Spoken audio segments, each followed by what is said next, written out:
Good evening, everybody, and welcome for this second presentation. Welcome, Geoff. I'm very excited that you're here tonight. I'm excited here too. This is a topic I've been working on for several decades. So I'm glad to share some amazing information that is basically not understood in the general public. Yeah. I've been touching already some words with my audience, so I'm really excited to learn more. And I introduced you already 2 weeks ago when we talked about the proteins, so I will not do a big introduction again. But I have to give you some congratulations from my people. They were really, really pleased with your presentation, and there were so many lights that went on in their head, so many relationships, so they were much more clearer about the subject. So thank you so much. I really, really appreciate your time and your passion.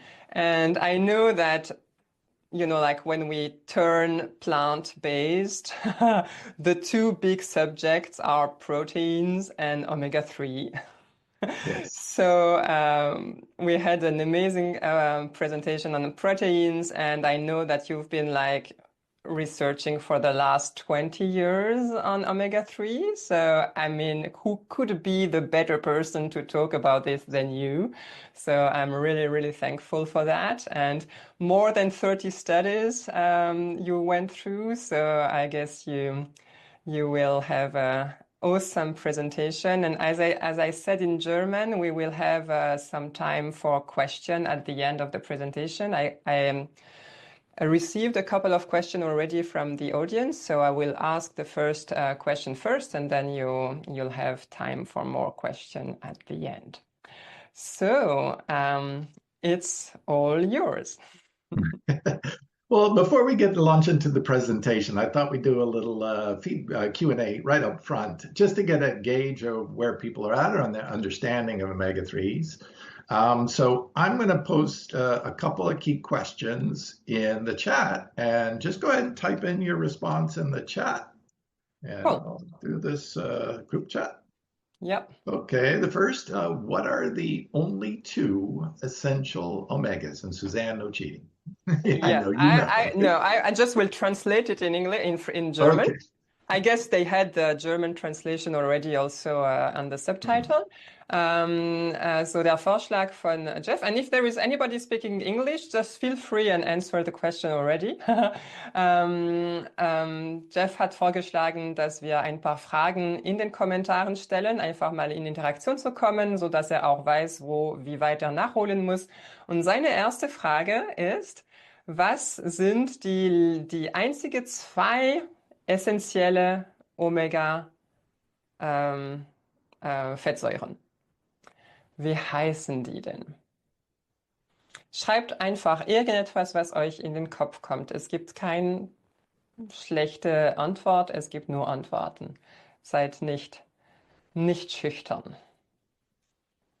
Einfach in den Kommentaren schreiben. Was sind die einzigen zwei essentielle Omega-Fettsäuren? Ingrid traut sich. Vielen Dank. EPA and DHA, Geoff.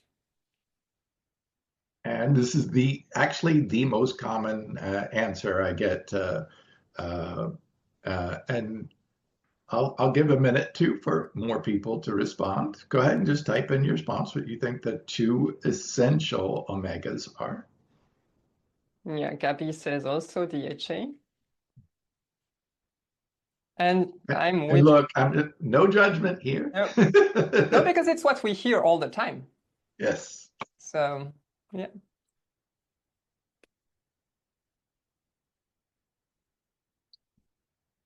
Okay, so the correct answer is that EPA and DHA are actually not essential at all because our body can make its own, just like every other animal, with the exception of carnivore animals who actually require EPA and DHA because they don't convert ALA at all. They stop that conversion process. But all herbivores and all omnivores convert ALA down to EPA and DHA. And the other essential omega is LA, omega-6. That is required too. So there's one essential omega-3, that's ALA, which only comes from plants. Animals do not make it. And there's one essential omega-6. We have to get these two from our diet. And the essential omega-6 is LA, and it also only comes from plants. Animals do not and cannot make it. That is actually why we call them essential, because animals, like humans, cannot make them. We have to get them from our diet. That is what the definition of essential nutrient is. Okay, the next one's a little trickier, and I'm not expecting many to do this, but it's important to understand because I think most people think DHA is the most common omega-3 that they hear about.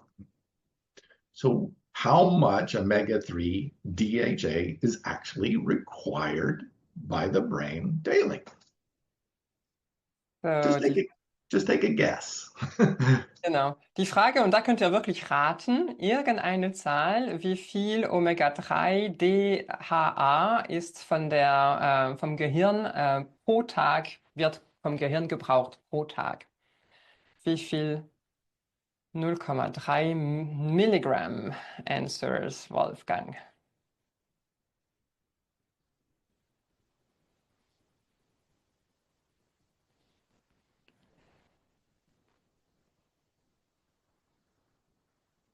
Irgendjemand hat eine andere Idee, weil DHA ist tatsächlich so in Werbung immer so gehypt, dass es so wichtig ist. Da könnte man denken, dass es viel mehr ist. I was just saying that DHA is like everywhere said to be so important that we could think that the brain needs so much more.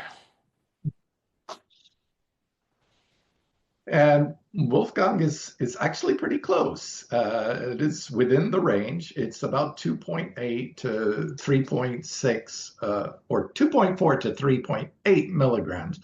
Basically less than 4 milligrams per day is all that's required by the brain.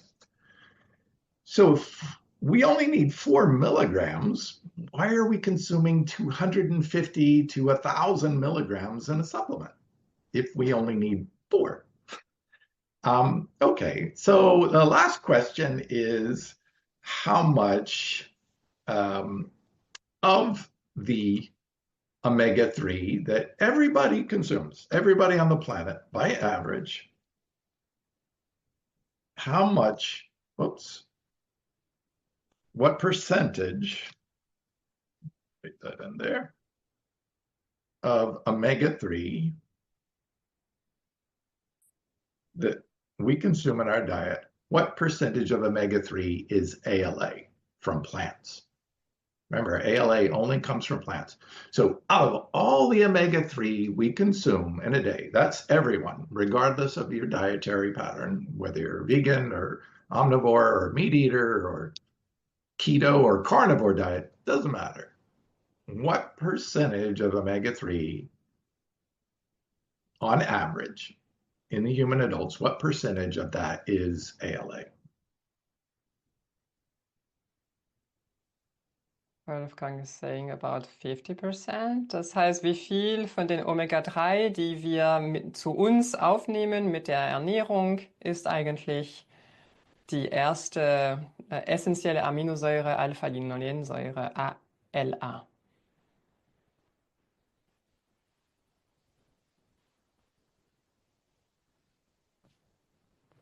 Sabine says 40, 60, Uli.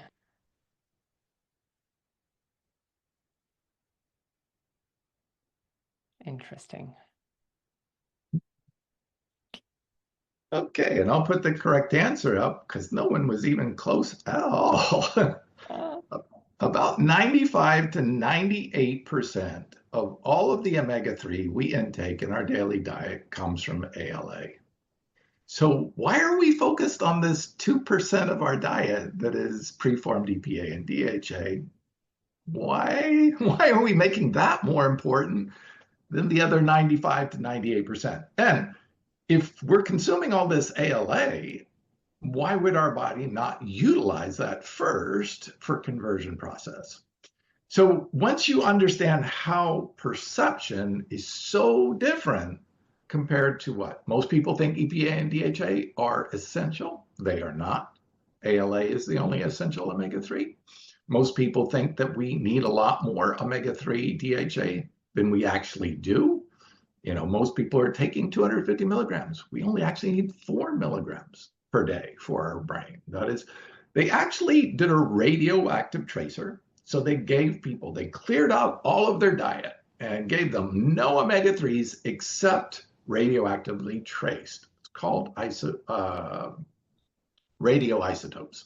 So there's a marker on them so they can see actually how much is being uptaked into the brain. And the total across the board in a large audience was about 4% on average, or 4 milligrams on average. Now, where did we get this idea that the brain needs so much omega-3? By looking at cadavers. When we look at a cadaver and we look at the brain, DHA is the most abundant omega-3 in the brain. So we think, oh, wow, how much is there? So they actually took 6 brains, human brains, and blended them up in a blender to find out exactly how many milligrams of DHA is in the brain. So it was about 4,000 milligrams, but our brain actually only uses 4 milligrams. So if there's 4,000 milligrams, we're only just replacing what is damaged or repaired. So a tiny little amount is all we need for maintenance purposes once the brain is developed. And this is because DHA is structural. It's like bones. Do we need to replace all the calcium in all of our bones every day? No.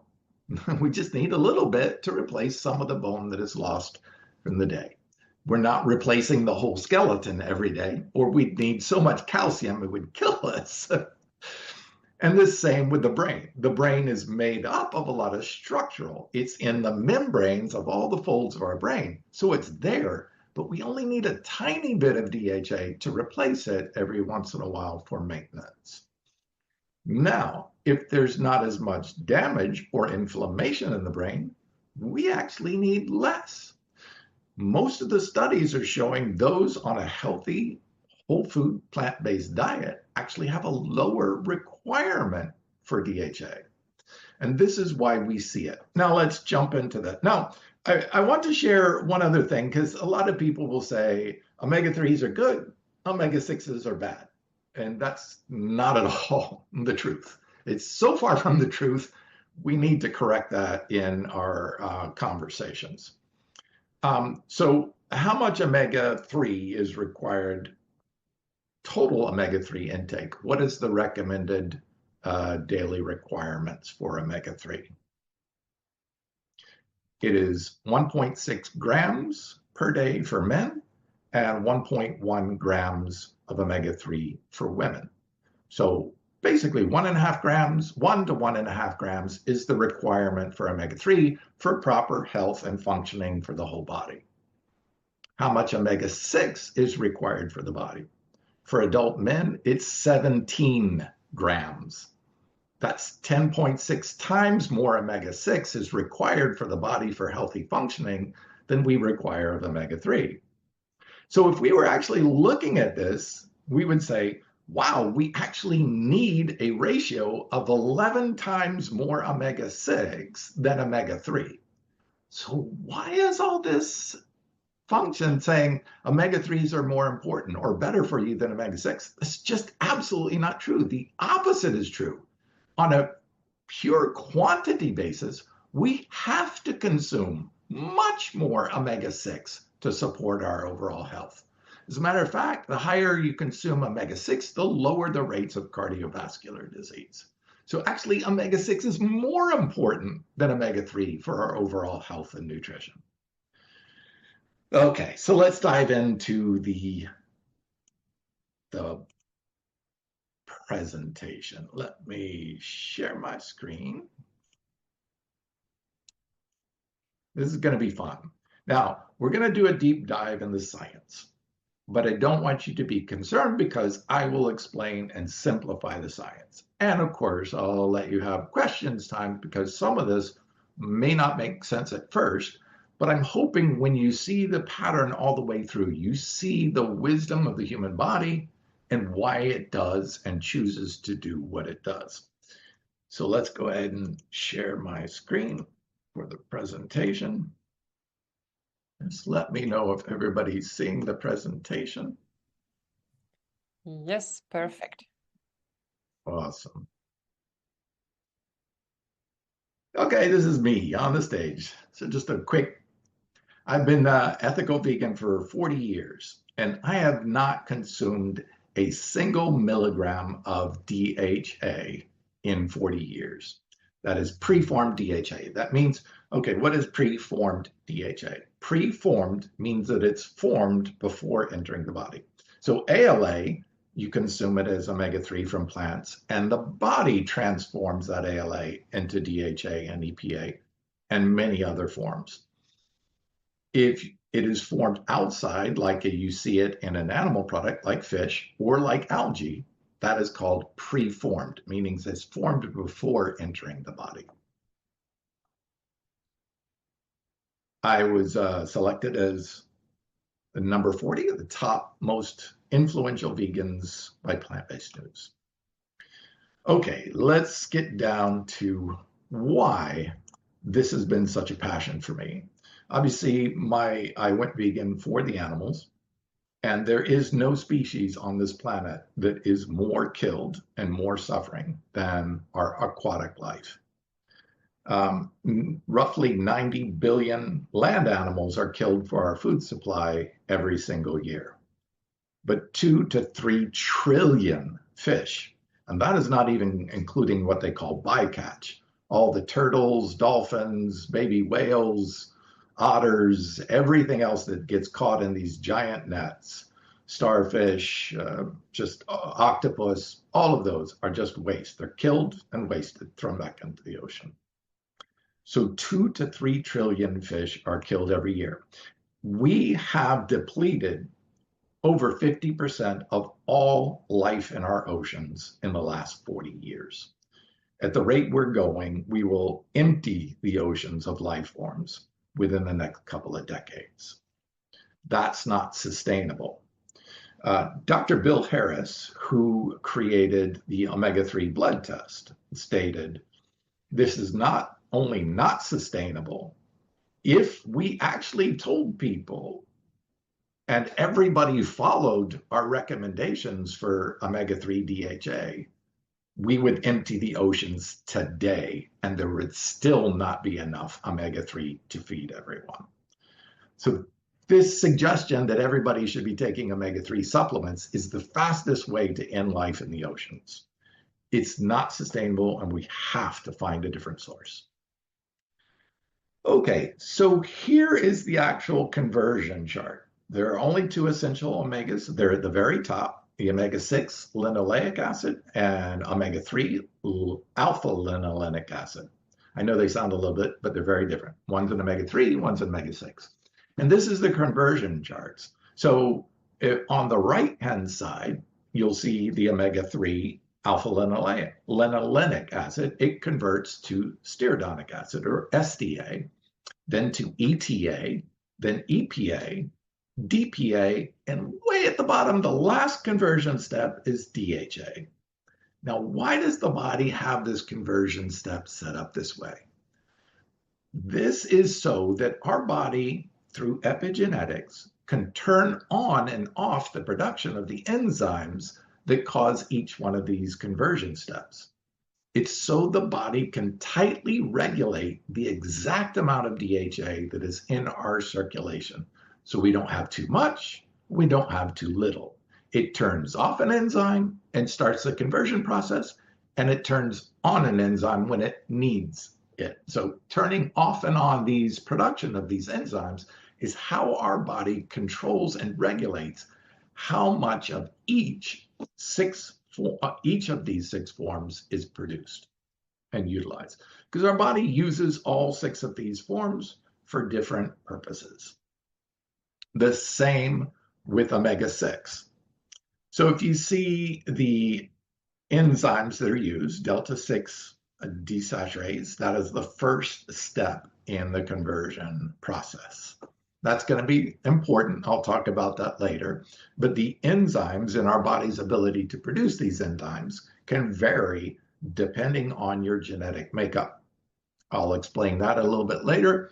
But look at the linoleic acid, omega-6. As you can see, it converts down to arachidonic acid. Well, we got this idea that, wait a minute, arachidonic acid is pro-inflammatory. It causes inflammation. Well, our body needs some inflammation for the healing process. When you work out, actually, you squeeze arachidonic acid out of the muscle. And this sends cell signals to say, hey, come over. This muscle has been stressed. Let's heal and repair it. It's an activator, a messenger for healing and repairing. Our brain actually uses more arachidonic acid than almost any other part of the body because it is stressed constantly, especially in modern era of humans. We stress the brain dramatically all day. So it's constantly using. Actually, the brain uses far more arachidonic acid than it does DHA. Okay, so arachidonic acid plays a good role, but too much arachidonic acid would cause inflammation. And this is called chronic inflammation. This leads to arthritis, cardiovascular disease, type 2 diabetes, heart attack, stroke. Inflammation is not a good thing when it's out of control, when there's too much of it. Well, this idea came up that, hey, wait a minute, we're consuming a lot of omega-6. Is that converting to arachidonic acid? So, oh my God, omega-6s are pro-inflammatory. We now know this is not true. So they did a study where they fed people 6 times the amount of the normal intake of omega-6 from LA, the omega-6 from plants. And they measured the increase of arachidonic acid in the human body. It was 0. It did not change the amount of omega-6 arachidonic acid in the bloodstream at all. Okay, so they said, well, what about the inverse? So they reduced the omega-6 intake by 90%, almost made it an omega-6 free diet, right? What happened to the omega-6 arachidonic acid levels in the body? Again, 0 change. There was no change. It means the body is endogenously regulating how much arachidonic acid it has in it. So consuming omega-6 from plants or even animals, and I'll get to that in a second, did not change the amount of omega-6 circulating in our bloodstream because our body tightly regulates and controls this through its enzyme process, only turning on the enzymes to produce arachidonic acid when it has a pro-inflammatory state, an injury, a health condition, a stressor on the body. That's when the body turns on and produces arachidonic acid. It is not influenced by our dietary intake. Now, there is an exception to this. Animals already have omega-6 converted to arachidonic acid. As a matter of fact, meat has 15 to 20 times more arachidonic acid than you would get by consuming a normal diet. Okay, so this is what they call preformed arachidonic acid. The only way to elevate arachidonic acid in the bloodstream is by consuming animal proteins. That's because the animals preform or pre-make the arachidonic acid. So by consuming plants that have these precursors of LA, the body does not choose to create more arachidonic acid. Only when you consume an animal product that already has arachidonic acid, that's the only way you can actually elevate it. So all this notion that seed oils increase pro-inflammation, they do not through this cycle. Now, if you're eating a bunch of cooked seed oils that are already oxidized, yes, that can cause an inflammatory state. But it's because you've taken the oil out of its natural state in a whole plant and you've heated it, which causes oxidation. Those two steps are what makes the seed oil pro-inflammatory, not the omega-6. Omega-6 intake from our diet in the plant forms do not cause pro-inflammation. We now know that in the research. Okay, so there's the intake for women and men. That's what you need. Now, it was an interesting study they did and looked at how much ALA are we consuming in a day. So they looked at 3 different groups. Those who are eating meat, they were consuming about 1 gram a day, which is actually a little low. It's insufficient. So the average meat eater is not consuming enough total omega-3 in their diet. So they looked at vegetarians. Vegetarians had about 1.4, which is still slightly deficient if you're male. So even a vegetarian was consuming insufficient amounts of total omega-3s. Then they looked at vegans. On average, out of over thousands of vegans that they looked at, they were consuming 2.7 grams of DHA, which is far more than we actually even need. So of the 3 groups, only vegans were actually getting sufficient amounts of omega-3s. And it's so funny, when people ask me, oh, where do you get your omega-3s? And I'm like, vegans have 2.5 times more intake of omega-3s than meat eaters do. We've got this backwards. It's because plants have and produce all this ALA. ALA is not only found in nuts and seeds, it's found in fruits and vegetables. Dark green leafy vegetables are very high in ALA as well. So it's not just flax seeds and chias, and you don't have to eat only just flaxseed and chia to get there. You can eat a standard vegan diet. Remember, this was on average. So these are people all over the country, all over the world, consuming on average 2.7 grams of ALA per day, just eating alone. Okay, so what happens to that ALA once it goes into the body? How many of you have, I don't know if we can show of hands. Do we show of hands? I guess a little bit. How many of you have heard that the omega-3 index is the test to take if you want to find out how much omega-3, if you're deficient, sufficient, or inefficient? Okay, the omega-3 blood test measures the amount of EPA and DHA in the bloodstream. It does not measure ALA at all. And I'm like, well, if 95 to 90%, 98% of what we're consuming is ALA, why is it not measuring ALA in the bloodstream? Why is it only measuring EPA and DHA? So they gave people ALA and they found almost little to no DHA was being converted in the bloodstream. That is actually true. So all these vegans got scared, like, oh my God, we're not converting enough ALA to DHA, and it's going to starve my brain and I'm going to get dementia. So the fear game started becoming prevalent, right? Okay, so what is actually the conversion rate that they find in the blood? And that answer is found here. So when we look at the different body parts and how much ALA is in all the body parts, so they take cadavers, they break them apart, and they look at what amount of ALA is being stored. If you look over on the left, you can see ADB, which is brown adipose tissue, and ADW, which is white adipose tissue. These are fat cells, the 2 different major types of fat cells. So mostly our body is just storing ALA. So if you can see on the very top, storing ALA and fat is like putting money in your savings account. You store it for when you need it. The body is really good and efficient at storing ALA because we're converting so much ALA to DHA, way more than we need. It's better to save that ALA until we need it and then convert it later as we need it. This is because we're set up to store omega-3s in our body.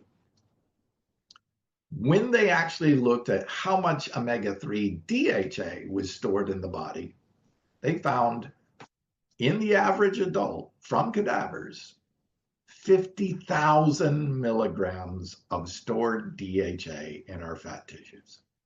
Now, if our brain needs 4 milligrams and we had 50,000 milligrams of DHA stored in fat, that is about 34 years worth of stored DHA in our body at any given time as an adult. Why on earth are we thinking that we need to consume more preformed DHA when we have 3 decades worth of DHA sitting in our fat as backup at any given point in time? Now, how did all that DHA get there? Well, even if you look at the 1% that is converted in the bloodstream, if you take, let me pull this up for just a second. If you take, where's my cheat sheet? There it is.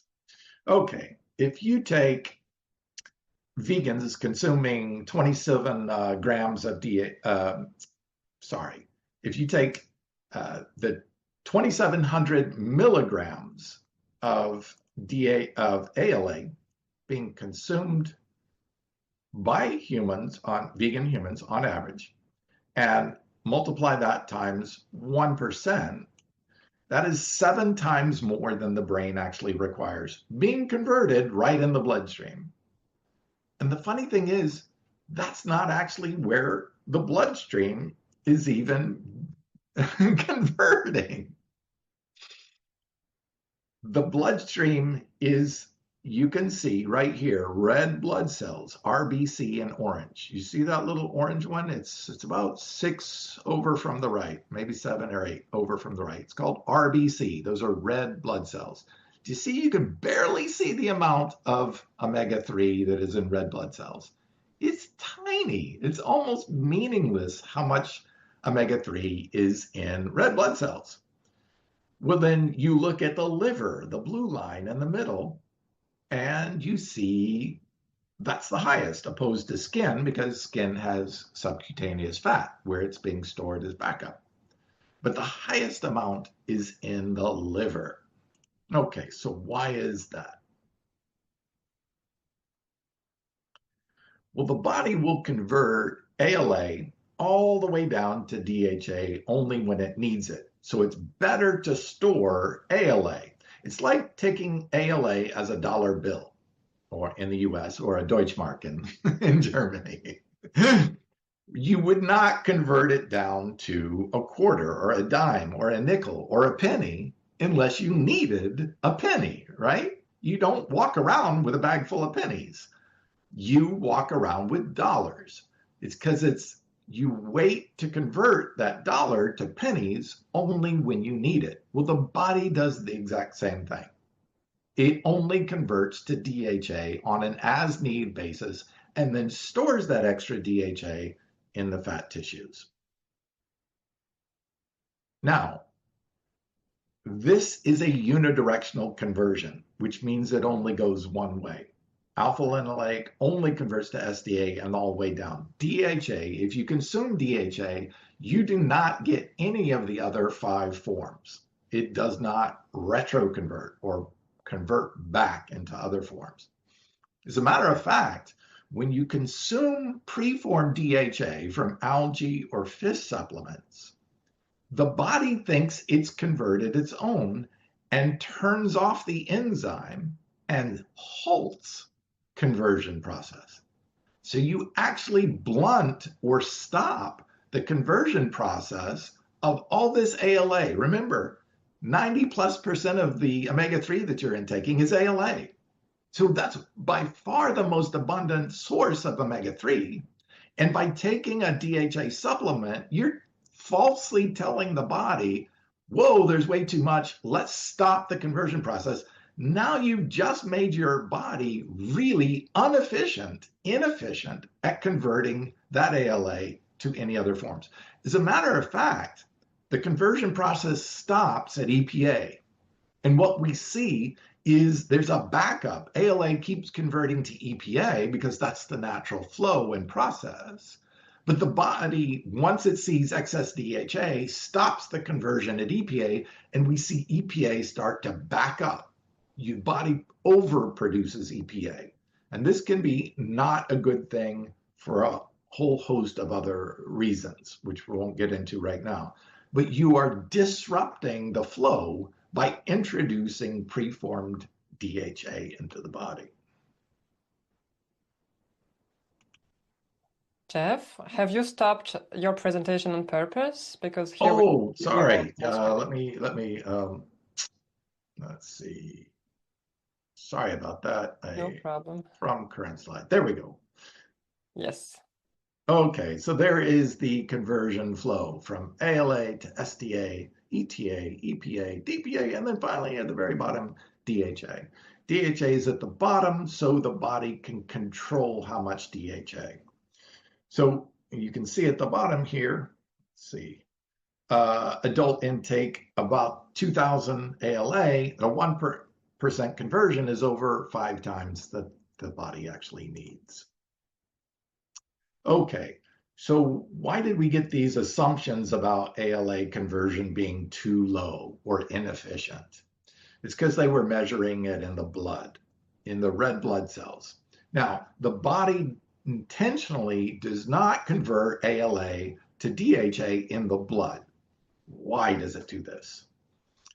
The body chooses to convert ALA to DHA in the liver instead. And in that process, it attaches that DHA to a molecule called lysophosphatidyl-choline, or LPC.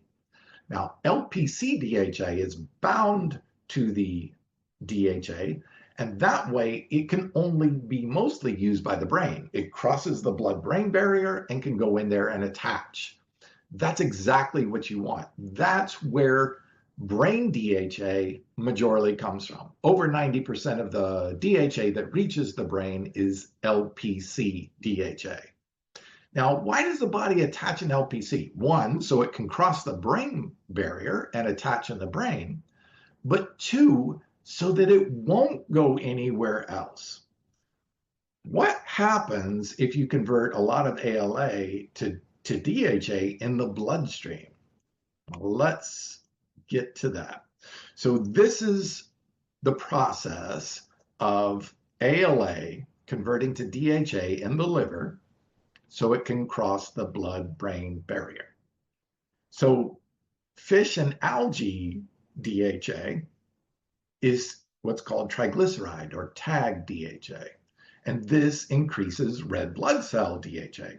So when you consume preformed DHA from fish or algae, it increases the amount of DHA that actually shows up in the red blood cells. But ALA does not do this because one, it's not preformed, and two, it's not in the triglyceride form. It's in the LPC form. Okay, this is on the left, you can see in the graphic that DHA can attaching to LPC in the liver so that the brain can attach it in the membrane. Okay, higher ALA in the diet increase DHA only in the liver. This is the proper whereabouts for the body to convert ALA to DHA. So only about 1% of ALA is converted to DHA in the red blood cells. That's exactly what it's supposed to do. Keep it low in the bloodstream so it does not negatively affect the heart. Because too much DHA coming in contact with the heart will increase the fluidity of the membranes of the heart tissue and can cause atrial fibrillation. We'll get to that in just a second. So instead, the body chooses to convert that ALA almost predominantly in the liver, this blue section here, right in the middle of this screen. Almost all of the ALA is converted in the liver, and that is about 6%, or about 600% more conversion process takes place in the liver than in the bloodstream. So this whole measure, if you're consuming mostly ALA, this whole measure of DHA in the blood is silly. It is not even close to the amount of DHA that is being produced by the body, when most of it is converted in the liver. This is the image of how it's actually converted in the liver. So this study actually showed the role of DHA being converted to LPC DHA so that the brain can use it. This is the proper pathway. You consume ALA from plants. It gets a little bit converted for DHA for other purposes, skin, hair, other body purposes in the bloodstream, and then gets escorted to those tissues. The vast majority of ALA from plants goes to our liver, gets turned into LPC DHA, so it won't harm the heart as it's being pumped through the blood, and will only attach and pass through the blood-brain barrier. This is the proper pathway for ALA to be utilized as DHA in the brain. Oops, go back one. Okay, this was an interesting study. I know this is kind of a busy screen, so I'll walk you and talk you through it. Over on the left-hand side, they took two forms.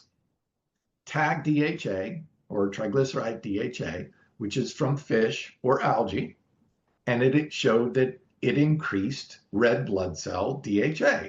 So the fish and algae increased the amount of DHA that was in the red blood cells, and that's what they're measuring in the Omega-3 blood test. But when you look at how much was actually being received in the brain, you can see the black dots on the top graph on the left-hand side. Almost none of the TAG DHA was actually being received in the brain. Now, if you look at the red dots, that's LPC DHA. This is the amount that is made from ALA in the liver and then gets escorted, and you see lots of LPC DHA in the brain. Fish oil and algae, almost none of it getting to the brain. The amount of LPC DHA that our body creates in the liver from ALA, lots of it in the brain, so much so that it increases our brain. It gets our brain excited, and our brain releases this thing called brain-derived neurotrophic factor, or BDNF. This is what actually does all the healing and repairing. Most of the health benefits we see from omega-3s are from LPC DHA reaching the brain and stimulating the release of BDNF. That's where we get all these healthy brain functions from. It's not the omega-3s themselves. They have a purpose of reducing the amount of inflammation in the brain. That's a good thing too. But functionally, for healing, repairing, and increasing brain function, LPC DHA does almost entirely all the work at increasing LPC. The LPC DHA increases the TAG DHA in the brain. Okay. Why would the human brain contains the highest amounts of DHA, but the human brain only needs about 4 milligrams per day? Why is that? Because most of the brain DHA is structural, not functional. We need a little bit for reducing inflammation, but the brain also absorbs ALA, also absorbs EPA. So the brain can use other substrates, including LA omega-6, to reduce inflammation in the brain. As a matter of fact, there's more LA omega-6 in the brain than there is EPA or ALA. So the brain actually utilizes and uses much more omega-6 in the brain for reducing inflammation and healing and repairing than it does omega-3s. And this is the actual way that the damage can happen to omega-3s that's pictured in the graph. So when you have the structural omega-3 in the membranes of the brain, the body can actually need some to heal and repair that. Okay, as I said before, DHA actually inhibits the conversion of ALA to DHA. So if you are a vegan or vegetarian or plant-based diet and you're getting 98% of your omega-3s from ALA, if you take an algae DHA supplement, you're actually inhibiting your own body's ability to use the ALA that you're consuming to make its own DHA. So you could actually be reducing the amount of DHA that our body would naturally form. Okay, preformed DHA increases major adverse cardiovascular events. Now, this was mind-blowing to me when I first read this study, but it makes sense on why the body does not want to convert ALA to DHA in the bloodstream. That is not the right place for it.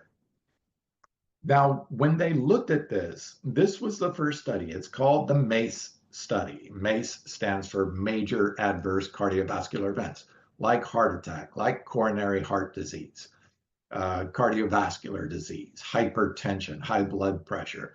These are increased with the increased intake of preformed DHA. Now, EPA, which is a precursor, actually supports or reduces cardiovascular events. So EPA, good for the heart, good for the blood vessels, good for the cardiovascular system. DHA actually blunts the benefits of EPA. So they gave people EPA, and it greatly reduced their risk for heart attack, stroke, and cardiovascular events. When they gave them DHA, the same amount of EPA was not as effective at helping cardiovascular events. So the DHA was actually blocking the health benefits of the EPA. If you watch, when you consume ALA, the body will readily convert it to EPA in the bloodstream. Lots of conversion. That's why there's never been an issue with, oh, vegans don't get enough EPA. Well, sure we do. We see that in the blood. We see lots of EPA flowing through our blood once we consume ALA, because the conversion process is high for the blood, because that actually helps our cardiovascular system. When you add the preformed DHA, that actually reduces the health benefits of the ALA and EPA on the cardiovascular system. Okay, this is the part that gets scary, because I know there are a lot of vegans and vegetarians out there, and even non-vegetarians, taking preformed DHA. When you take DHA has a very specific function. It's known. It's not arguable. It does this. When you add DHA to any organ in the body, it can be pulled up by the tissues and the membranes, and it increases fluidity, amount of water that gets pulled into the tissue. All right. So when you have high amounts of DHA getting in contact with the heart becomes watery. That means the electrical signals don't pass through as well, because the more water it has to go through, the less functional it is. There are two basic chambers of the heart. If one is out of sync with the other one, you have what's called an irregular heartbeat. That is AFib, or atrial fibrillation. That is an irregular heartbeat. And you're saying, well, Geoff, what's the big deal about AFib? An irregular heartbeat. So what? Well, because of this excess fluidity that DHA causes, we have seen meta-analysis after meta-analysis after study show a significant increase. 2021 meta-analysis showed a 37% increased risk of AFib by taking preformed DHA from fish or algae. 2021 meta-analysis and review. A meta-analysis is a review of all the available research at the time, 49% increased risk for AFib. The 2020 strength study showed a 69% increased risk for AFib. This is horrible. So, okay, Geoff, what's the big deal about AFib? this is the big deal. AFib in this study, 2017 study, which was a systematic review and meta-analysis of all the research on AFib, showed that if you had atrial fibrillation, your risk of having a heart attack increased by 63%. Now, if that weren't bad enough, having a heart attack gets game over. But in some ways, the next study, the 2011 study down below, is in some ways a little bit worse, because when you're dead, you don't care. You're dead. It's over. But what happens with an irregular heartbeat is you get a strong heartbeat and then a weak one, then a strong one, then a weak one, then a strong one, then a weak one. With this irregular pattern, the body jams blood into small capillaries in the brain too fast, and it causes the capillaries to burst. This is a stroke. This damage then can be replaced by scar tissue. This is the beginnings of dementia. So they looked at that, and they looked at all of the research on those who had atrial fibrillation, and the dementia increased risk was 220%. So AFib is very, very concerning. And why would we be taking a supplement that we know increases the risk of a heart attack by 63% and the risk for dementia and damaging our own brain by 220%? When it's not even necessary, and it's the wrong form of DHA that can cause these. Okay, DHA also has other problems with it. So not only does DHA, number one, decrease our own body's production of DHA from ALA, DHA also increases LDL cholesterol.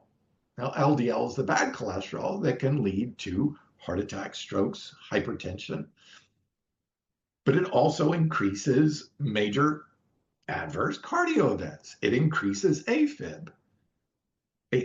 One study showed a 462% relative risk increase for heart failure. That's a deadly heart attack. So why are we putting ourselves at risk for something that is not that good for us? Okay, well, let's go back to the brain, because that's why most people are taking omega-3 fish oil, is for the brain. Because where did all these studies come from that omega-3 fish oil was good for you? Well, the original study came from a review of Inuit peoples in Alaska, what we refer to as Eskimos here in the United States. The Inuit tribes, they found, hey, what are they eating? A lot of fish. And then are they getting heart attacks? And no, they looked at the death records and they weren't getting heart attacks. So they thought, oh, it must be something in the fish that's helping people not get heart attacks. Well, the same researchers who published that study that started the whole fish oil industry to take off running, they went back and looked at it and found the reason they weren't dying from heart attacks is because they were dying from diabetes and cancer before they could even have a heart attack at 35 years of age. They weren't, and they checked all of them, and 100% of them had atherosclerosis, which is the beginnings of cardiovascular disease. So they said we were absolutely wrong, but it was too late. All the health magazines, all the fish oil companies, they were running with this already. And we are basing this on false assumptions from a debunked study way back in the 1960s, and it's still prevalent to this day. Now, there are studies. People say, well, Geoff, what about all the studies that show DHA supplements and their health benefits? And that's a great question. But if you look at every single one of those studies, they're taking people who are deficient in intake of omega-3s, total omega-3s from any source, and they're giving them some DHA.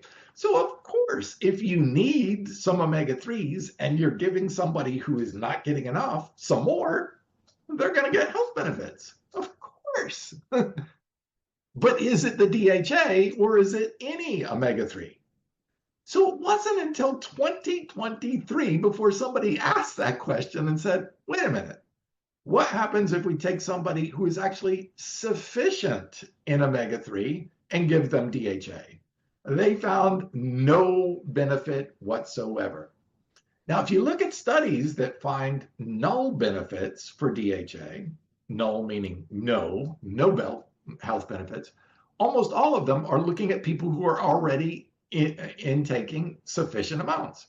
So if you already have enough ALA in the body, you don't need to take any more from any type of form, EPA, DHA, or any other form. It's only when there's some insufficient intake do you see a benefit. But it's not because it's the DHA. Okay, so they did this study and they said, all right, well, let's give people omega-3 from fish oil, EPA and DHA. And they saw a little bit of a 10% increase benefit in the cardiovascular system. And then they said, okay, let's get them all the way up to sufficient amounts of EPA and DHA in the body. And then let's give them ALA on top of that. It doubled the health benefits. So the ALA was actually more effective than the EPA and DHA. But the studies are almost all funded by the fish oil companies. 98% of all omega-3 studies use fish oil, preformed EPA and DHA. So the fish oil industry has flooded the research with studies only using fish oil because the assumption was, oh, you got to get the preformed EPA and DHA for it to be effective. That's been the problem.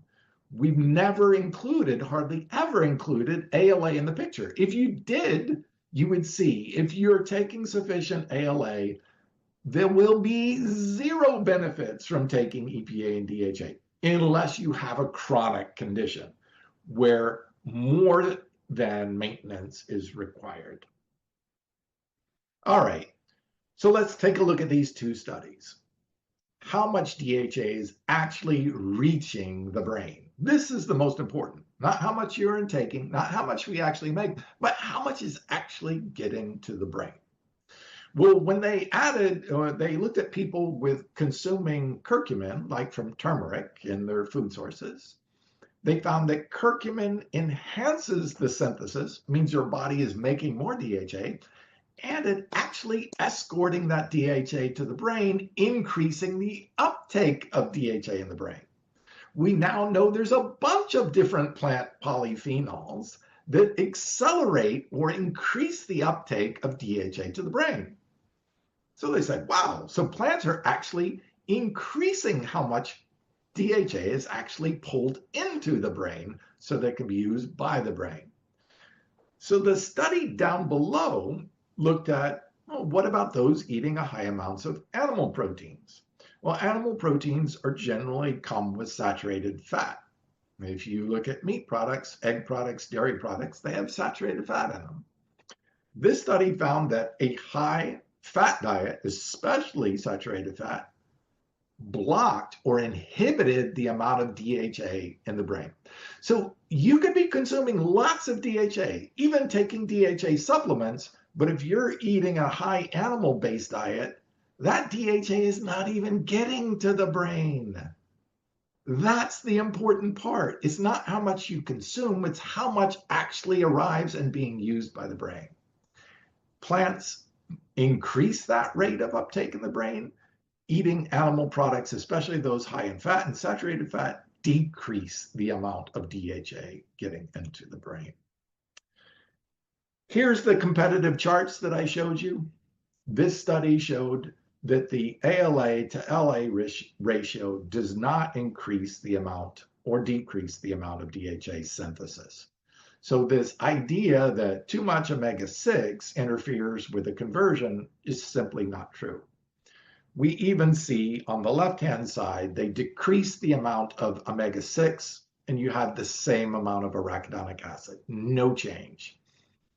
You increase the amount of omega-6, no change in arachidonic acid, even if you increased it 600%.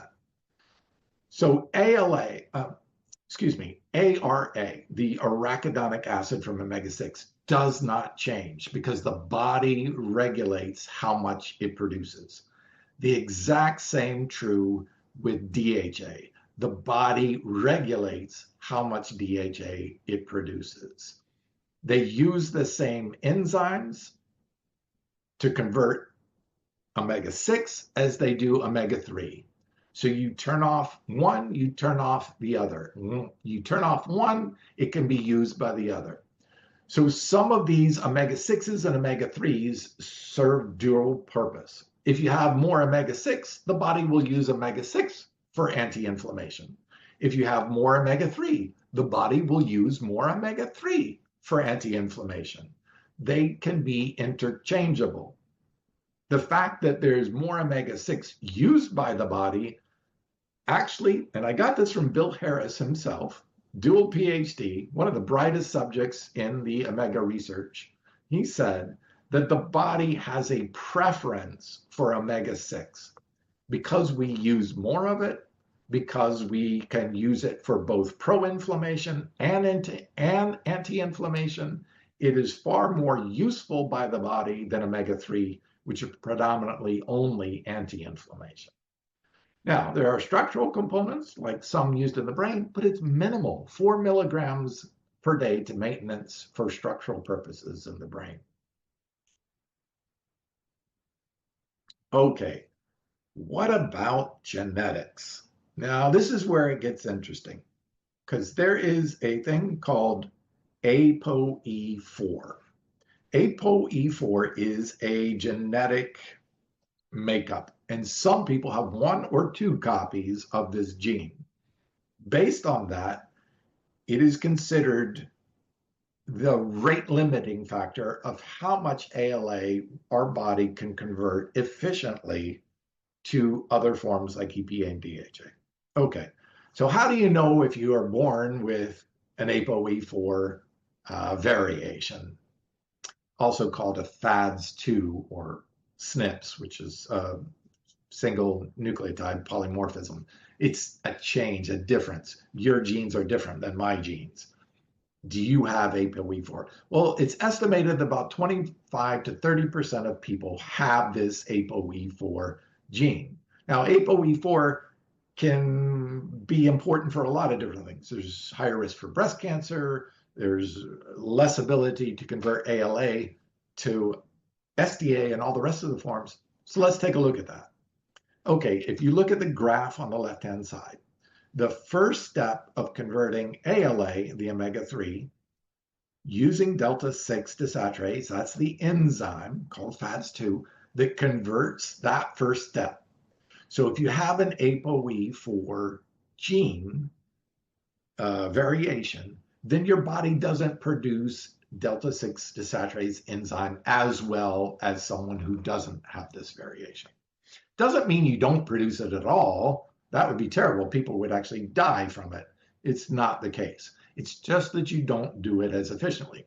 So there are 2 different ways to get around that. One, you could consume stearidonic acid, which is the next step. This bypasses that first rate limiting step. Okay, so there's a few plants like hemp and ahi flower, which are actually good sources of SDA.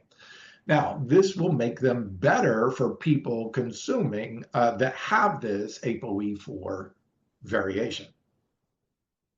That's why I launched ahi flower as a supplement, so that people who have ApoE4 genetic variations can skip this limitation by this genetic variation and make sure that they're getting sufficient amounts of conversion of ALA to the long chain forms EPA and DHA.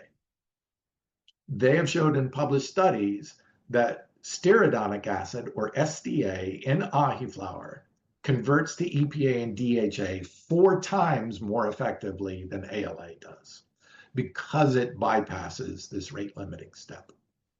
So for the 25 to 30% of the population that is unfairly just happens to be born with this genetic variation, I wanted to make sure that they're getting sufficient conversion of their ALA by supplying a source of SDA.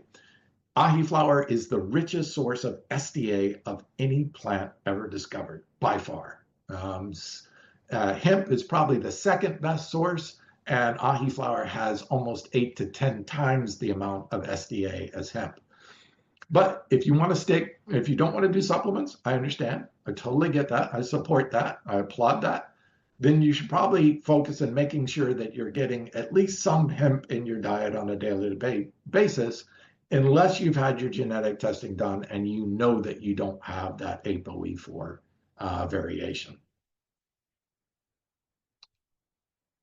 So as you can see the chart here, this shows the amount of omega-3 as ALA, as SDA, and the omega-6. As you can see, ahi flower is by far the highest in SDA. The only one that's close to it is echium, but most people aren't even aware of echium, never heard of it, and it's not available to them. Now, the industry found out that SDA was so effective and so important for people, they thought, well, let's just put it in the soybean oil, but they genetically modified that soybean to produce high amounts of SDA. I don't personally use genetically modified foods because, well, that's a whole different other topic we'll go into, but I stay away from genetically modified foods because our body was never intended, never meant to, and never designed to utilize those. So the highest natural source of SDA of any plant on the planet that we know of so far is ahi flower. So ahi flower is not considered the universal omega. It can be used by anyone regardless of your genetic makeup and ensure that you're getting sufficient amounts. So they did studies in humans on both plasma EPA and DHA and found that ahi flower increased both EPA and DHA significantly more just in 28 days than consuming ALA from plants. So this can be beneficial for people who have a critical process and need to upregulate their amounts of DHA for a pro-inflammatory state, an injury, or a chronic condition where this might be helpful to them to try to get them back as quickly as possible into a sufficient state and reduce that inflammation. As we've seen studies in athletes when they're using ahi flower, much faster recovery times, much reduced inflammation rates after injury, sports injury, and things like this. So I think there's some appropriate places.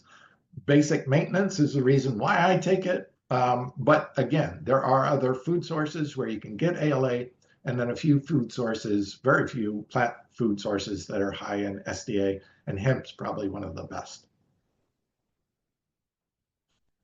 Okay, questions. I know I covered a lot of science, and I know there's some language barrier, so Suzanne, you may have to translate a little bit to be helpful. Yes, thank you so much, Geoff. I heard and looked at so many of your presentation, and I'm still amazed because you always bring something new. So thank you so much, because I know how much time consuming it is to do this presentation, and I really appreciate. And I was thinking about doing a very short summary, but basically, I guess the only thing I was wishing to say is all this stuff we go through now with this omega-3 supplementation. And, you know, I've been reading a lot about it, and I'm pretty sure about my arguments. But nonetheless, when I have all the people who tell me, well, because, you know, it's for your brain and this study and this study, sometimes I back up and I say, oh, what if they are right? And then I dive into the science again, and I get really more tranquil. And I remember the story about beta-carotene, you know, like the study where they showed, oh, people who have a lot of beta-carotene in the blood have less lung cancer, so this must be the magic pill. And they started this study and had to stop the trial on human because humans were developing more lung cancer.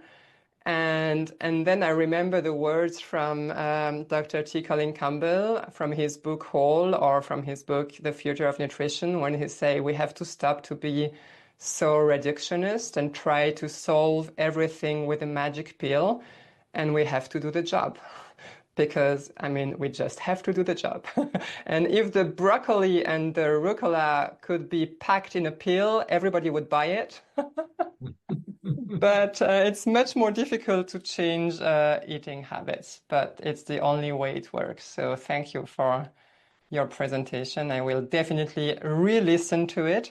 For me, I had like a very big aha. One more like light going up is when you said that the fish and the algae DHA increased the red blood cell DHA, which we are measuring in this great test, and all the people who sell the test sell you also like the 3 bottles of DHA supplementation that you have to buy because you're gonna be deficient anyway. And it doesn't go to the brain, and you said, and that's, I wasn't so clear about that, so thank you, that this LPC DHA that is formed in the liver is the only one that is found in the brain. And a little bit of tag DHA does get to okay. the brain, but probably as a backup. Okay. Yeah, the vast majority of the brain that is actually methylated and incorporated into the brain is LPC DHA. Okay. Okay. So yeah, and like, you know, like also, would you like to stop your presentation so we can come back into the Oh, full yes. screen? Thank you. And also something that I think people really have to understand, and that's what I had also on many questions, is like it's only the preformed DHA we got from animals, and also the preformed arachidonic acid we get from animals that disturbs our body, and not the one that our body makes. And I think this we cannot tell it enough because you just have to get in there.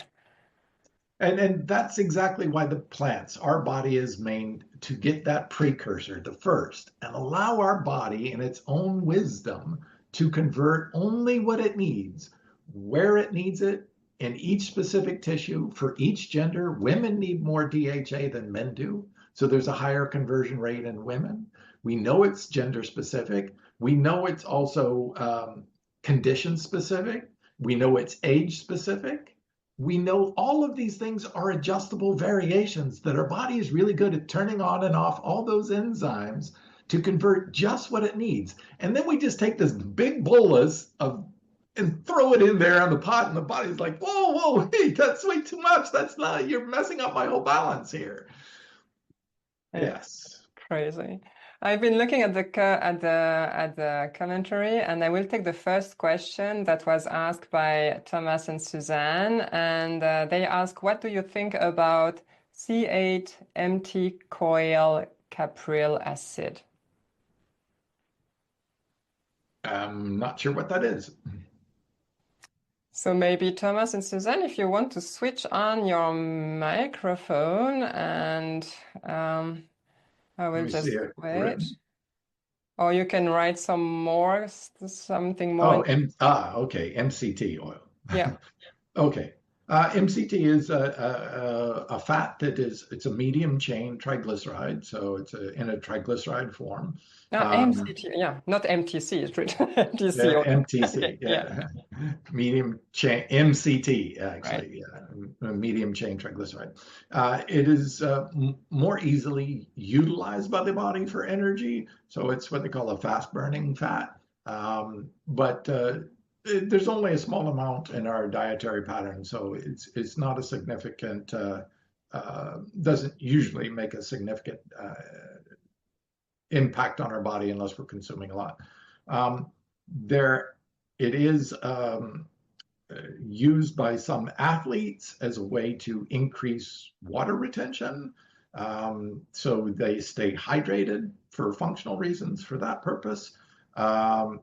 But, I personally, I think a lower fat diet, regardless of the type of fat, but especially lower in saturated fat, is generally in the research found to be much more helpful for almost all outcomes.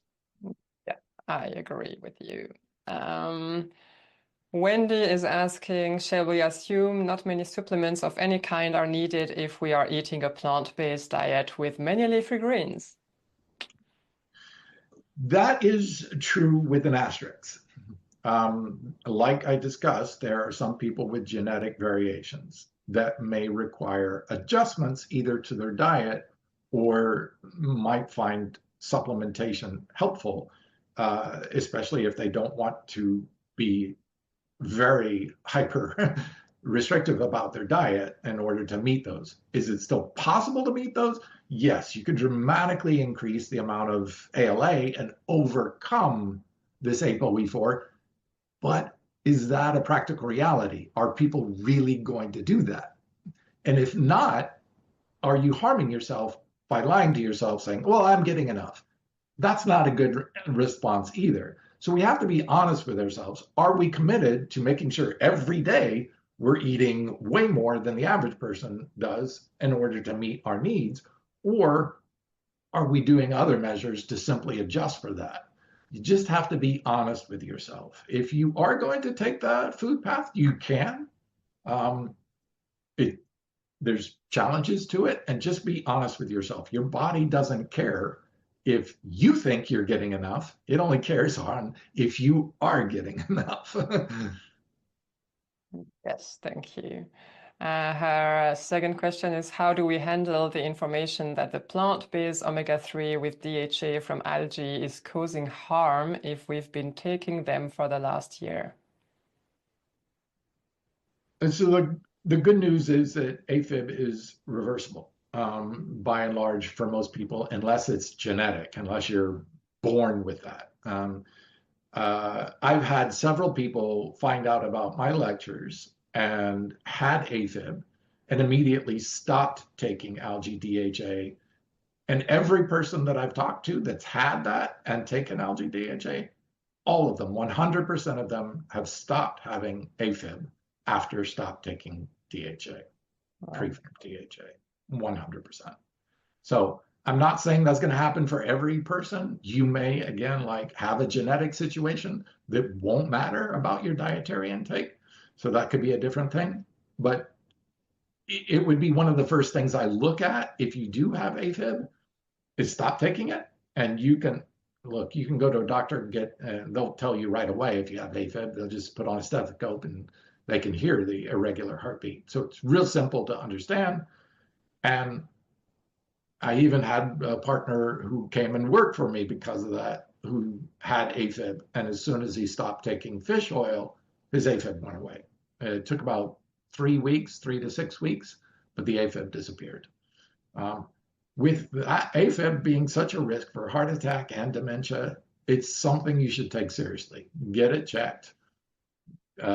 As they say, don't guess, test. Right, absolutely. And you've been talking about ahi flour. I know you are launching a new product, but we are in Europe. So can we Google for any ahi flour? Is any ahi flour good or? Yes, ahi flour is sold in other countries, Australia and that area. Also, I believe Europe has it too as well. I was the very first person in the world to bring it to market. It won the Nexty Award, the top supplement award in the United States, because the research was so amazing. It has a whole host of human studies showing its efficacy being as good or more effective at immune health, at inflammation as fish oil. Head-to-head with fish and flax, 4 times more effective than flax. And these are head-to-head studies in humans. So the research is there. The plant's amazing.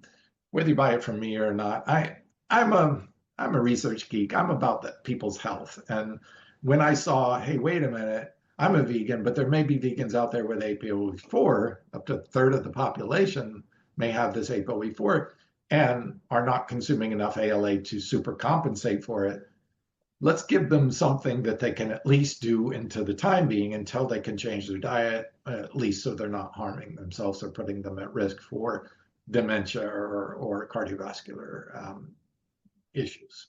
Okay, but even though, because I guess doing the genetic test is costly, so even though if we don't know if we have this genetic problem, we can consume ahi flower, it would even help our body to heal and recover more quickly, you said. So there is like no contraindication if we say, okay, I just want to give a help on my body on omega-3 and I'm going to go for the ahi flower. Is that correct? That is correct. And let me dive into this, that ahi flower has that SDA, high amounts of SDA. It's the richest source of SDA. Now, this is important because it's the first step, so it's great for the ApoE4. But SDA itself gets broken down in our gut. We now know that SDA is a prebiotic. It means it helps our microbiome. And it breaks down into these other materials called oxylipins.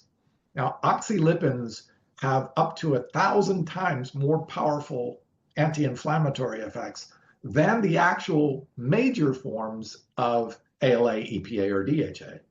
So the metabolites we are now seeing coming from these forms, different forms, are maybe even more important and more amazing than the actual forms of omega-3, the base forms of omega-3 themselves. So with that, we see that ALA has its own set of oxylipins, so does SDA. When you consume fish oil, which only has EPA and DHA, which are much lower, you're not getting any of the ALA, SDA, or ETA, the first three conversion steps, nor are you getting any of their metabolites.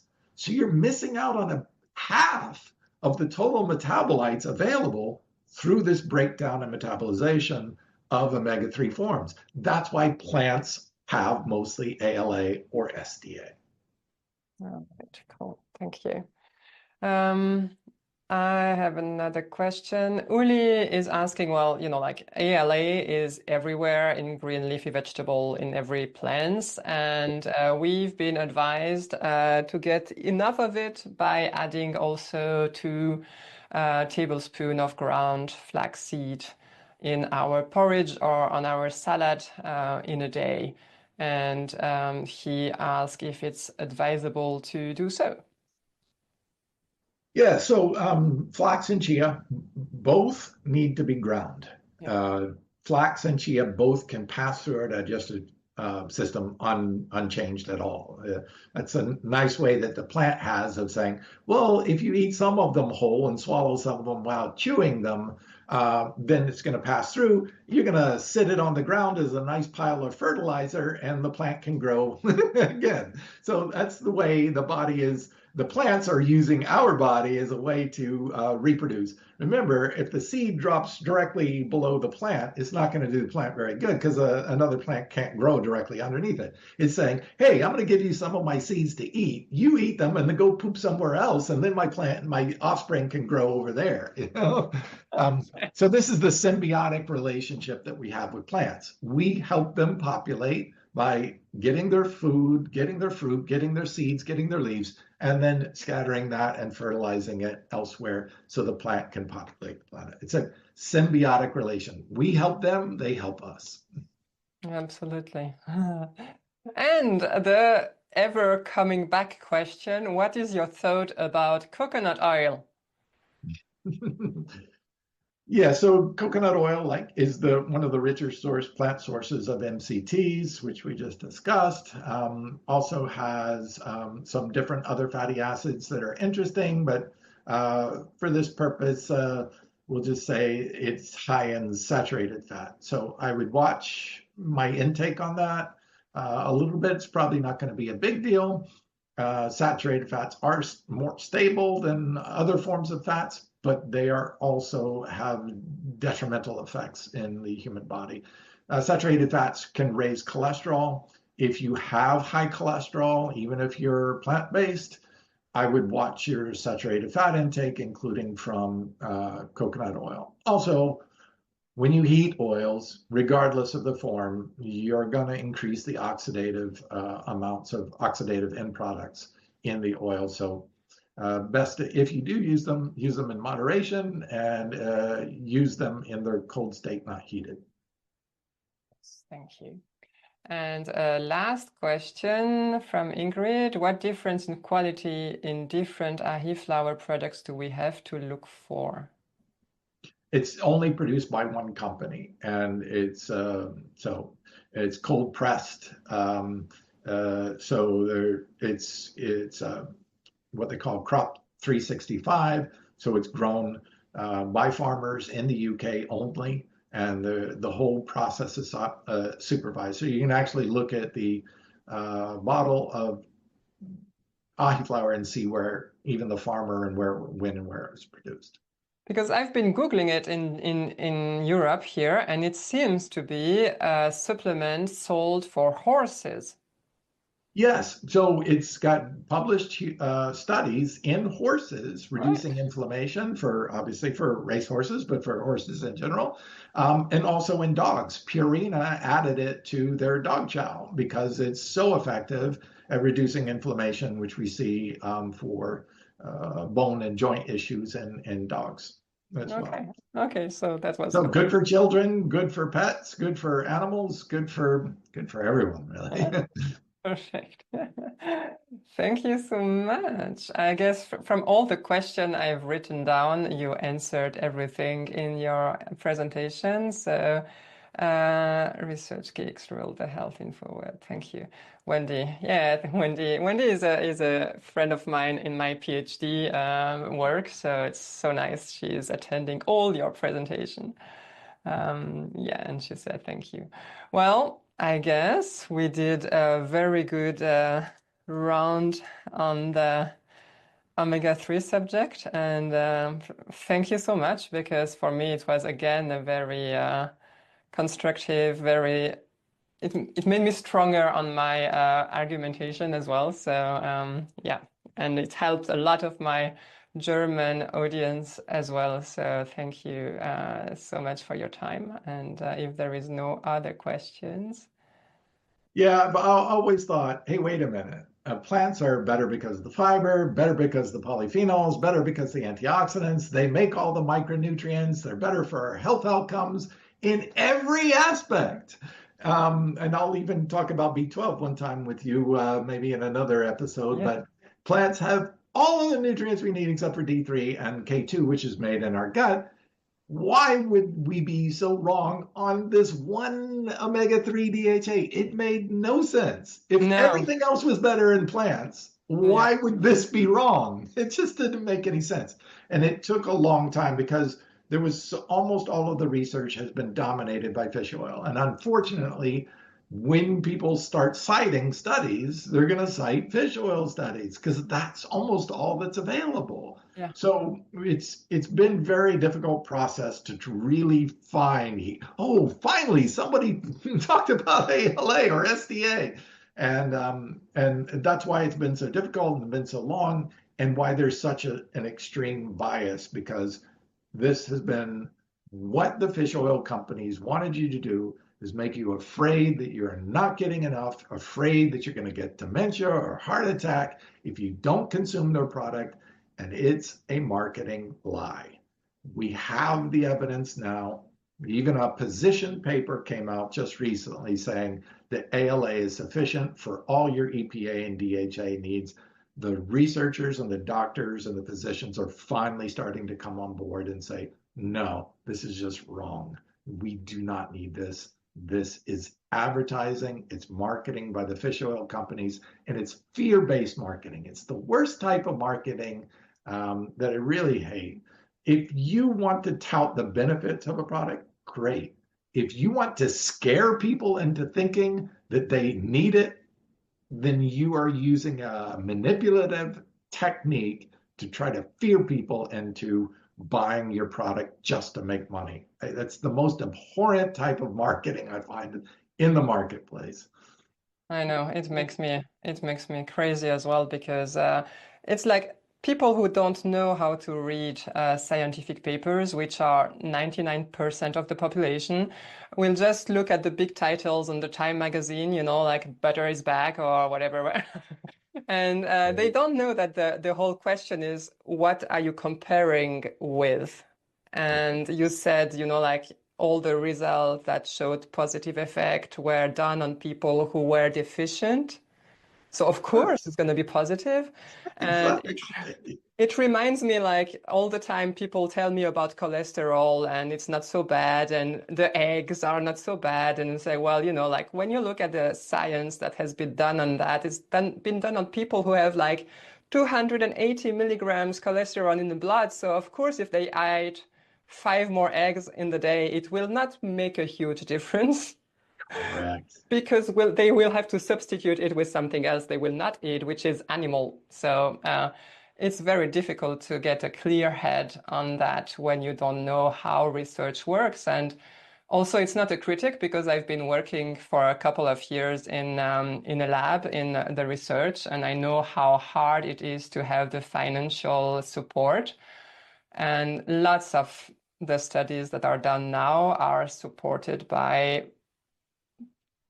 the fish industry or the nuts industry or the eggs industry or whatever, because they are the only one who have interest to get their results published, and they have the money. So it's like a very difficult Teufelskreis in German, devil circle. There are some more questions. Ingrid is asking, what do you, having also a big point on that. On the Cinzino balance test, do you know that? The Cinzino, if you look at, I don't know, maybe I don't pronounce it, because it's a brand that is very well known in Europe, but I don't know if you know I'm the not brand. familiar with it. Okay, because they go very strong with the omega-3 index and supplementing and getting many different studies that are showing that is very important. And of course, it's all very expensive. Yeah, and again, remember, the omega-3 blood test does not measure ALA at all. It does not measure the vast majority of conversion that is happening in the liver, because that's not, if you're measuring the blood, that is not where ALA is converting to DHA. It's converting almost predominantly in the liver. The brain can actually uptake ALA and do the conversion to LPC DHA right in the brain. So your brain can actually pull ALA right into the brain and convert it to LPC DHA and then attach it to the membranes through the methylation process. Now, one thing for vegans to be concerned with, the methylation process requires B12. If you have low B12 intake, you could be putting your brain at risk for not having that attachment. So methylation is the body using methylation process, which is attaching those things, and it uses B12 in that process. If you have high homocysteine levels, the body uses B12 to neutralize that homocysteine. So you're using up the B12 for homocysteine. So they found those with high homocysteine levels, even when they're taking DHA, they did not see an increase of DHA in the brain because the body didn't have enough B12 to incorporate that DHA in the brain through methylation. So this is a really important piece. There is a study coming out showing that vegans had as much dementia as non-vegans, which should not be the case based on our diet. But when they started looking at the B12 and the homocysteine, they found what they call an outlier, a modifier. So those with sufficient B12 didn't have less dementia if they were vegan. It's the B12 that was the problem, right, not the amount of omega-3 ALA conversion. So right, again, they originally looked at that study and said, oh my God, why are vegans getting as much dementia as non-vegans? That shouldn't be the case based on our diet, based on that. Obviously, exercise can make a difference. Exercise makes a huge difference. They found that in one study, They found that consuming plant-based diet plus exercise reduced your risk for dementia by 63%. 40% just by the diet alone, but 63% when you increased your exercise and the diet. So it's clear that a healthy diet should affect this. The problem was the B12 supplementation. So it's very important for vegans, especially, to ensure that you're getting sufficient B12. Now, non-vegans can be deficient in B12 too. We actually see B12 deficiency across the board, regardless of your dietary pattern. Absolutely.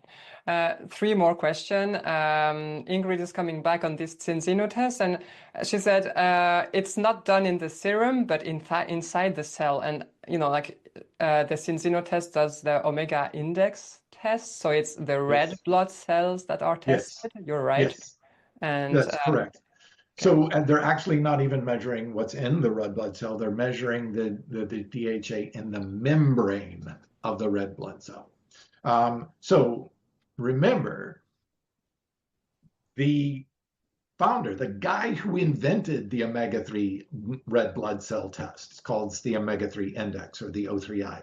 The guy who created that and sells that, he's the president of the company that sells the omega-3 index test, developed it based on what they see in it. Now, if you take fish oil, you see about a 6 or 7 amount in the membrane of the red blood cells.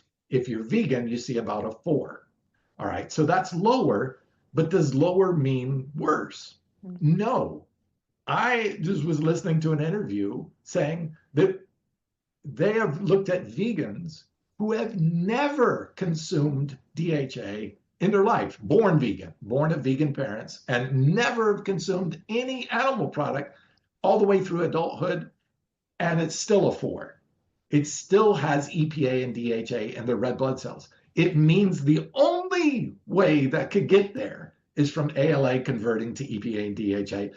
And if that's the norm, maybe that's exactly where it should be, that we're artificially upping the amount that's in the cell by forcing it into the bloodstream. Yeah. More is not necessarily better. And in the case of DHA, more DHA in the bloodstream can cause negative effects, increasing LDL cholesterol, increasing your risk for AFib. So more is not better. The right amount is better. Yes, thank you for repeating that. I think it was important. And Uli has 2 more questions relating to omega-3 supplementation. The first is, if we don't have access to this genetic test, it's secure to take the ahi flower and we don't have to worry about any side effect or something like that, right? That is correct. That is why I brought the supplement. I'm a whole food first. Right? I think you can get as much nutrition from whole food as possible.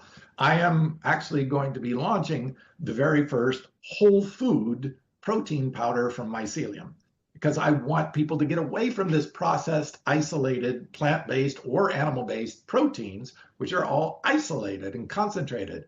This is in its whole food state. This is the first whole food protein, vegan protein made from mycelium.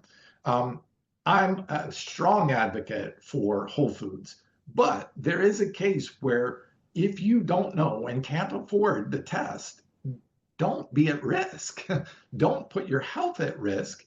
If it's, look, I get not wanting to take supplements because there are supplements out there that I will never take, and I don't think anybody should take. I'm not pro-supplement.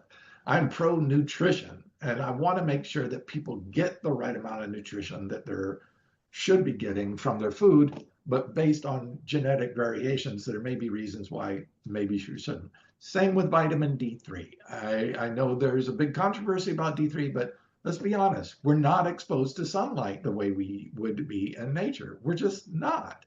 And to think that we're getting sufficient when we're not, especially if you're living in a northern climate or have more body fat, you could be putting yourself at risk. And I'm just like, okay, well, is the health risk worth, being a purist about food? That you'll have to make a decision for yourself, and I support everybody's decision. I just don't want to see people suffer just at the not knowing if they're have the rest. Again, you can test, but that can cost money. Absolutely. And we are not even sure that the vitamin D test is also really reliable because it goes into the fat cells, but it's going to be another subject. Yes, exactly. Uli is asking if AFib can also happen with low supplementation of LG, DHA, or is it like dose dependent? So most of the studies do show a dose correlation. So the higher the dose, especially a gram or higher per day, they see it pretty prevalently. But they have seen it as low as 500 milligrams and 700 milligrams also causing it. Yes, more is actually worse. So the higher amount of DHA that you're consuming, the higher the risk rate. So consuming a small amount, but then again, consuming a small amount also means you are telling the body to shut down its conversion of its own. So you're interfering with the body's processes. You could be producing more DHA more efficiently by not taking that DHA supplement and interfering, disrupting the regulatory conversion process in your body. Why do that? If you're not getting a benefit and you're only getting a potential negative, why waste your money on that? I don't get that. Yes, I'm absolutely with you. So in case you're not sure, just stop your supplementation and you will see if it has any effect on your AFib. And Thomas and Susan are asking if we can consume the product of ahi flour that are sold here in for horses. Is it safe for human? Yeah, safe. Oh, is the amount, the dosage might be different, obviously. So I think the biggest concern there is just calories. Remember, it's still a fat, right? It's an omega-3, but it's fat. Now, if you're consuming too much, your body is just gonna what they call beta oxidize, or you're just gonna burn it up for calories. Right. So no real harm for that. Doesn't produce any waste byproducts that are harmful to humans because our body does it every day, all day. um, but you just may be adding unnecessary calories. So it's better to understand the proper human dosage, which is meeting the amounts that you need. And ideally, the best way is to look at is to do a journal with something like MyFitnessPal or Chronometer or one of the things that tracks your intake. So you put all your food for the intake and you do it for a couple of weeks so you get an average and see how much omega-3 you're consuming through your food on a daily basis. And then try to maybe either change your diet or fill those gaps through supplementation if you don't want to significantly change your diet. Absolutely. And if you live in the US, just get your ahi flour from Geoff. Yes, we are the number one I mean, seller of ahi flour in the world. You can find us on. and You can find it on Amazon. we're gonna find a way to have it in Europe as well. Yes, hopefully someday soon. Okay, so I guess we covered all the question now, and oh my God, it's already 10 to 10 here in Germany. So we can make it slowly to an end. I'm just looking through the commentaries again to see that we don't miss anything, but we answered everything. Great. So, Geoff, thank you again so much for your presentation, for answering all the questions, for your clarity and your passion. I really appreciate it. And for everybody who asked about the recording, it's going to be uploaded on my YouTube channel, and I can provide you with the link as well if you want to have you on your side as well, Geoff. For your audience. Great. Thank you so much, And everybody. I will be providing Suzanne with the all of the studies that are listed there so that you have the links to the studies and you can read them yourselves if you're so inclined. Great. Yeah, that would be really, really helpful for the protein presentation as well. Indeed, will do. Have a beautiful day because I guess it's like 4 p.m. on your side of the world, right? So enjoy the sun. And I will go right to bed. Thank you. Thank you so much and see you next time. Thanks. Cheers.